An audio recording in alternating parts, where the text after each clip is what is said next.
بسم اللہ الرحمن الرحیم۔ مطالعہ پاکستان کے دوسرے لیکچر میں آپ سب کو خوش آمدید کہتا ہوں۔ پچھلے لیکچر میں ہم نے نظریہ پاکستان کے حوالے سے پڑھا تھا کہ نظریہ کس کو کہتے ہیں، دو قومی نظریے سے کیا مراد ہے اور نظریہ پاکستان کیا کیا ہے۔ آج کا جو ہمارا ٹاپک ہوگا وہ ہے نظریہ پاکستان کے اجزاء ترکیبی، کہ نظریہ پاکستان اجزاء ترکیبی سے مراد یہ ہے کہ پاکستان کن کن چیزوں کا مرکب ہوگا، یعنی پاکستان کے اندر جو پاکستان بنانے کا مقصد ہے اس کے اندر کیا کیا چیزیں جو ہے وہ لاگو ہوں گی، کن کن چیزوں کے اوپر ہم عمل کریں گے، تو یہ ساری چیزیں اس کے اندر آج ہم دیکھیں گے۔ تو سب سے پہلے کہ نظریہ پاکستان کے اندر جو ضروری چیز ہے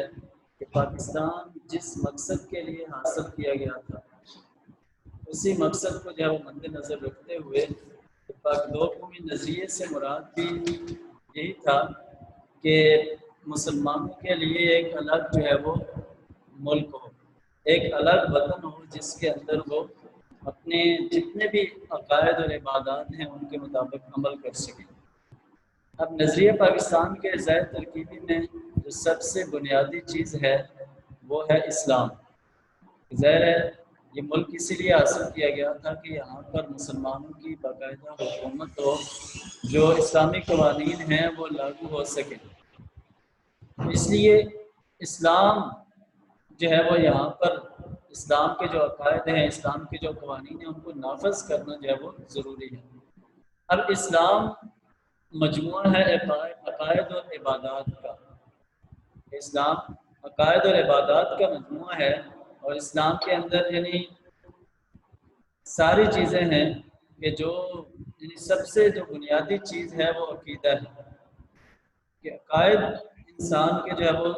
درست ہونے چاہیے، تب جا کر وہ اسلام کے اوپر عمل کر سکتا ہے۔ عقائد کے اندر 4-5 چیزیں ہیں کہ جس طرح توحید ہے کہ توحید جو ہے وہ اللہ تعالیٰ کو ایک ماننا، اللہ تعالیٰ کو ذات صفات اور تمام چیزوں کے اندر اللہ تعالیٰ کو واحد ماننا، اکیلا ماننا کہ اللہ کی ذات اکیلی ہے۔ تو اللہ تعالیٰ نے سورہ اخلاص میں بھی ارشاد فرمایا کہ قل هو اللہ احد، کہ کہہ دیجئے اللہ ایک ہے۔ اس طرح یعنی آپ نے اسلامیات لازمی کے اندر اس کی مکمل ڈیٹیل پڑھی ہے فرسٹ ایئر میں کہ توحید کیا ہے، توحید کا معنی کیا ہے اور کون کون سی اقسام ہیں اس کی۔ دوسری جو چیز ہے کہ رسالت، کہ نبی صلی اللہ علیہ وسلم کی جو رسالت ہے اس کے اوپر نبی صلی اللہ علیہ وسلم کو اللہ تعالیٰ کا آخری نبی ماننا،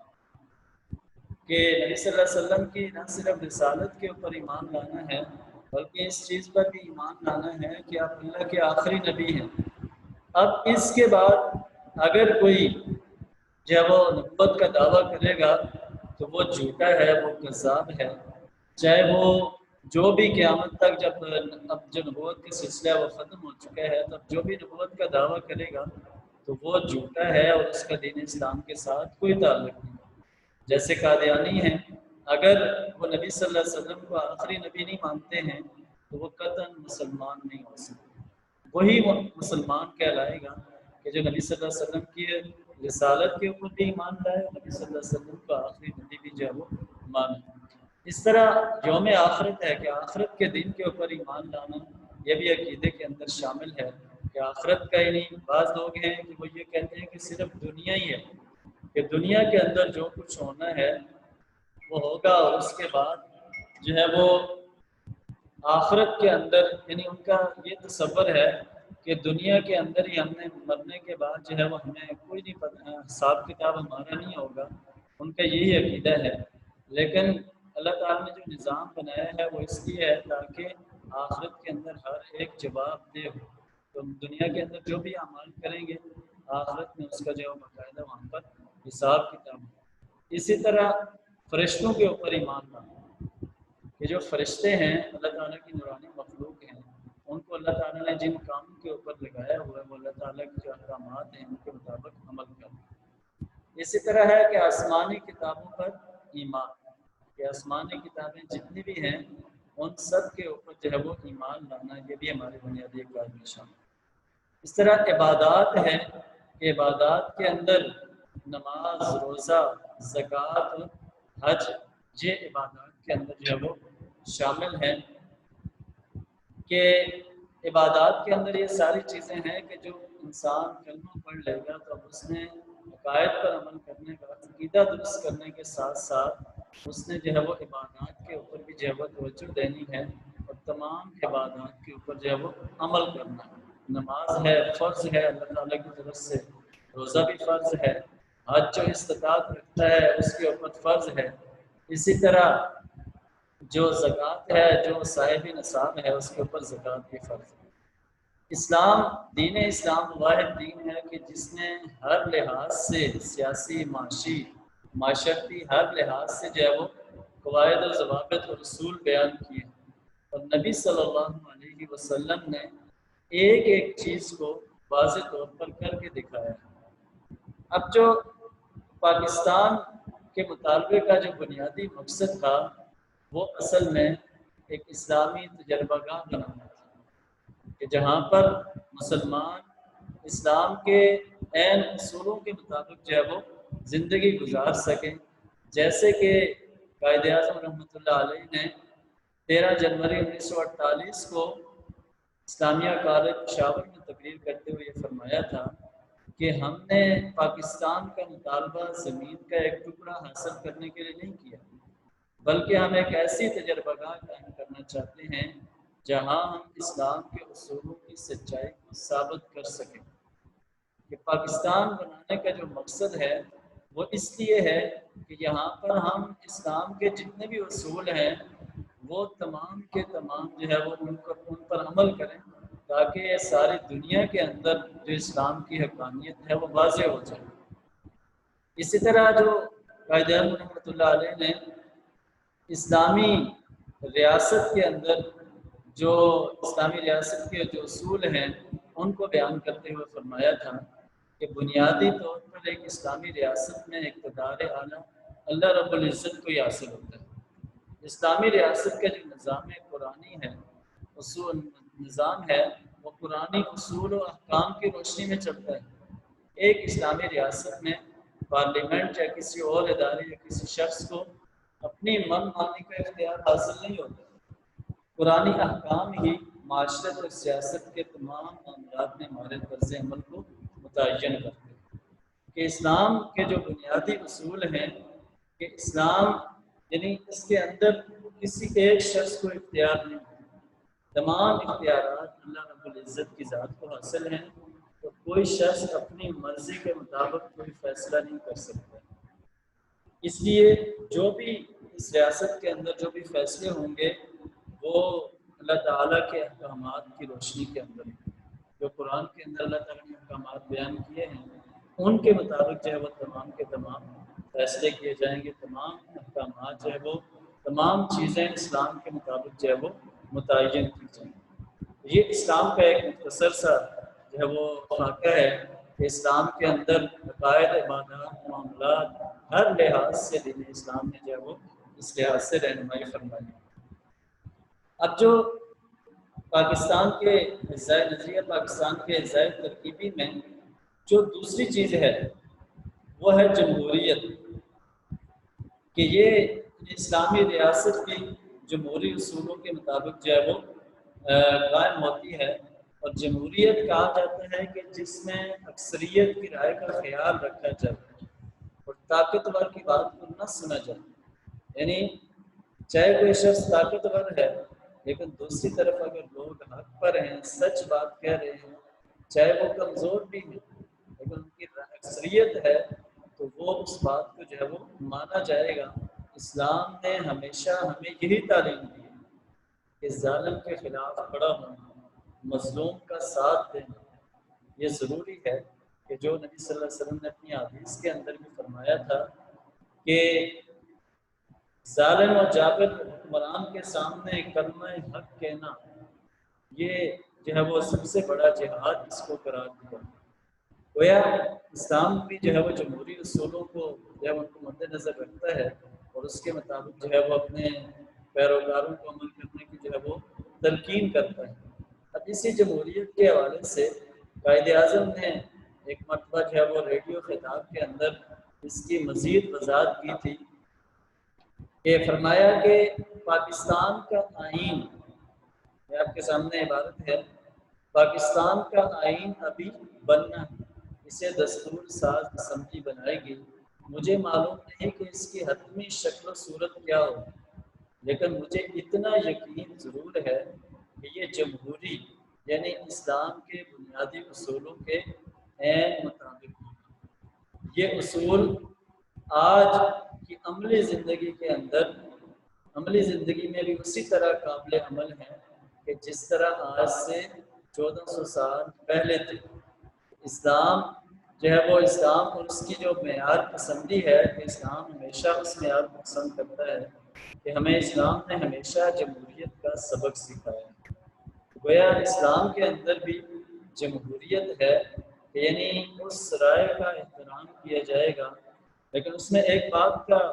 یہ واضح ہونا چاہیے کہ ایسی بات نہیں ہے کہ کوئی برا کام ہے، کوئی گناہ کا کام ہے اور اس کے اندر اگر اکثریت اس کے اندر جو ہے وہ جا رہی ہے تو اس میں ضروری نہیں ہے کہ اس کی رائے کا خیال رکھا جائے، بلکہ کیا ہے کہ جو اسلامی اصولوں کے مطابق جو قوانین ہوں گے، جو باتیں ہوں گی، ان میں جو ہے وہ اکثریت کی رائے کا خیال رکھا جائے گا اور اس کے مطابق جو ہے وہ عمل کیا جائے گا۔ ہاں جو ایسے باتیں ہیں کہ جو غیر اسلامی ہیں، جو قوانین کے مطابق نہیں ہیں، تو ان پر جو ہے وہ عمل نہیں ہوگا۔ اب تیسری چیز ہے کہ سماجی انصاف، مساوات، احساس ذمہ داری، تین چیزیں ہیں کہ سماج سے مراد معاشرہ ہے کہ معاشرے کے اندر انصاف قائم کرنا، کہ امیر اور غریب کے لیے ایک قانون، چاہے کوئی امیر ہے، طاقتور ہے، کمزور ہے، بادشاہ اور غلام کے لیے ایک قانون قائم کرنا، یہ اسلام کے اصولوں کے عین مطابق ہے۔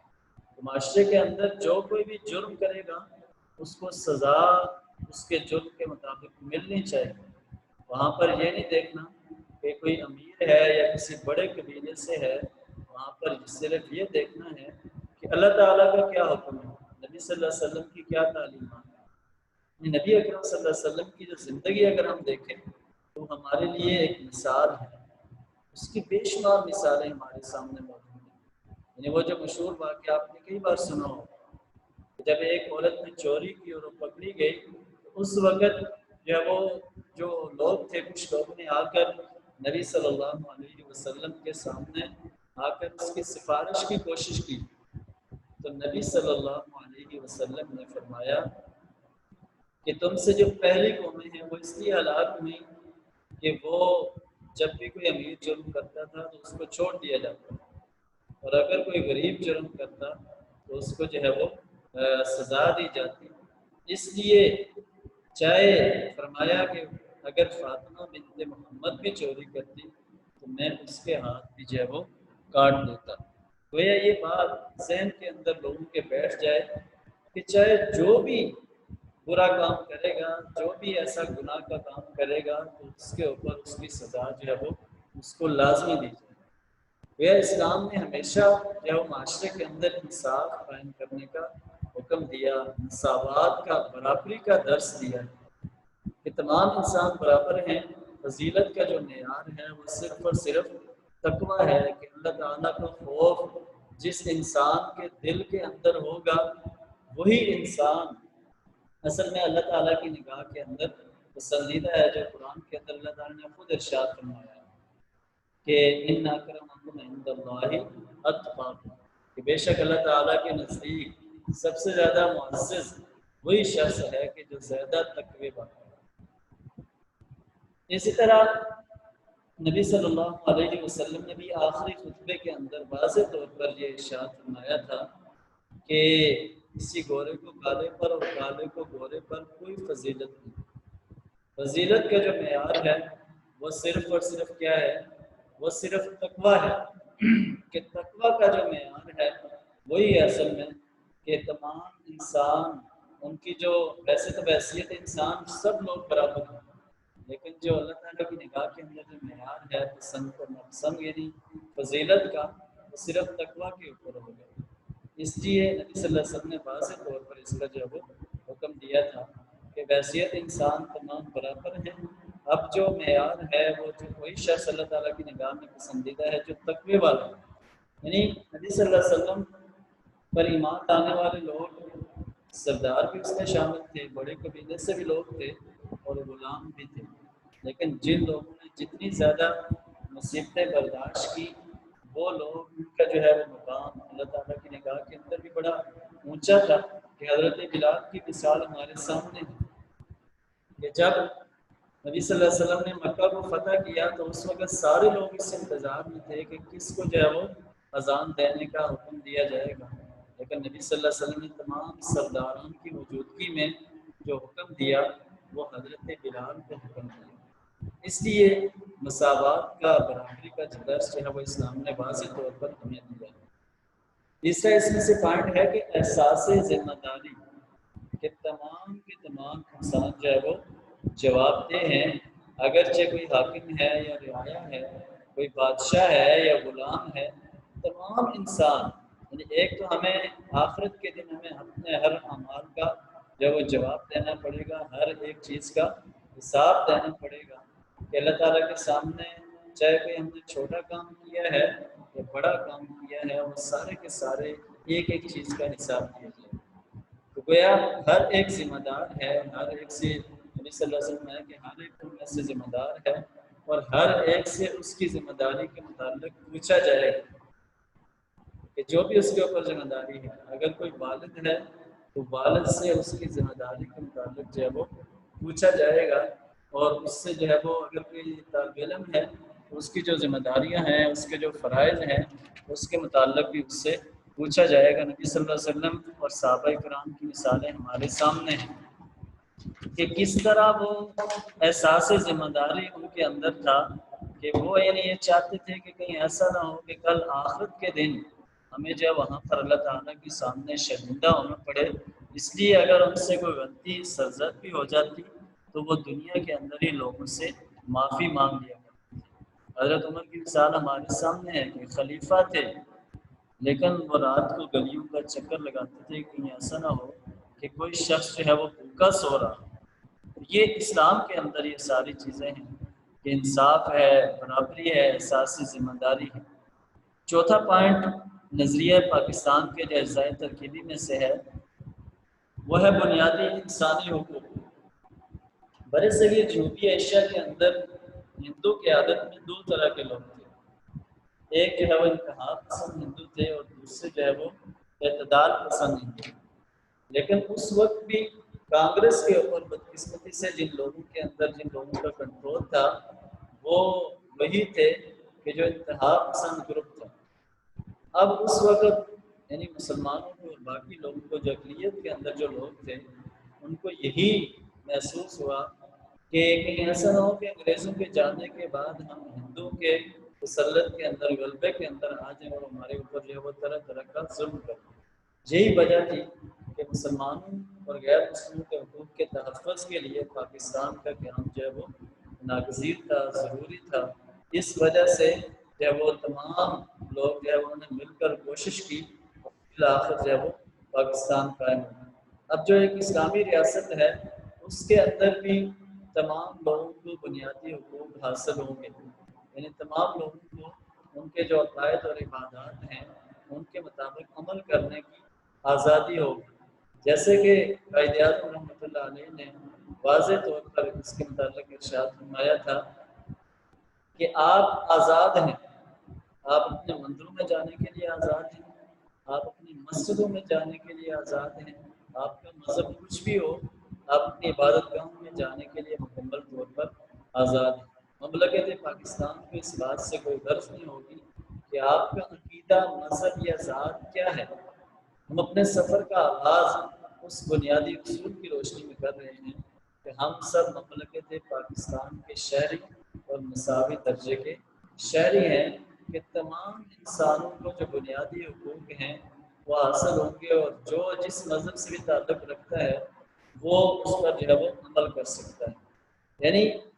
معاشرے کے اندر جو باہمی حقوق و فرائض ہیں ان کے اندر توازن رکھنا ہے کہ ایک شخص کا جو حق ہے وہ دوسرے کا فرض بنتا ہے، اس لیے ضروری ہے کہ وہ معاشرے کے اندر ایک دوسرے کے ساتھ جو ہے وہ ایک دوسرے کے حقوق کو پورا کیا جائے۔ اس طرح جو ریاست کا یہ بھی فرض بنتا ہے کہ شہریوں کو تمام بنیادی حقوق حاصل ہوں، جس میں ان کی جان، مال اور عزت کی حفاظت جو ہے وہ ضروری ہے۔ اسی طرح اسلام وہ واحد مذہب ہے کہ جس نے تمام انسانوں کو تمام اقلیتوں کے حقوق کا تحفظ کیا ہے۔ مدینہ کی مثال ہمارے سامنے ہے کہ وہاں پر یہود و نصارہ اور دوسرے مذاہب کے لوگ رہ رہے تھے، لیکن نبی صلی اللہ علیہ وسلم نے مسلمانوں نے ان کے جتنے بھی حقوق تھے ان کے تحفظ کا جو ہے وہ خیال رکھا ہے کہ وہ وہاں پر بالکل آزاد تھے، وہ اپنے عبادات کے اندر اپنے معاملات کے اندر آزاد تھے